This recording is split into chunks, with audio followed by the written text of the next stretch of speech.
Herkese merhaba arkadaşlar, kanalımıza hoş geldiniz. Mert Ramazan Demir ve Afra Saraçoğlu bu hafta magazin dünyasında zirvede yerleşti.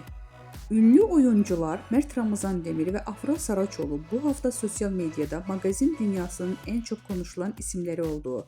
Peki ikilinin bu kadar popüler kılan ne? İşte detaylar. Bu hafta ünlü oyuncu Mert Ramazan Demir, Afra Saraçoğlu sosyal medyada en çok konuşulan, tartışılan isimler arasında zirvede yerleşti. Hem kariyerlerinde hem de özel yaşamlarında dikkat çeken gelişmeler yaşayan Demir ve Saraçoğlu takipçiler ve magazin dünyasında merak içinde bırakmaya devam ediyor. Mert Ramazan Demir son dönemdeki projeleriyle adından sıkça söz ettiriyor. Genç oyuncu son olarak bir dizi projesinde başrollerini oynayarak büyük bir çıkış yakaladı.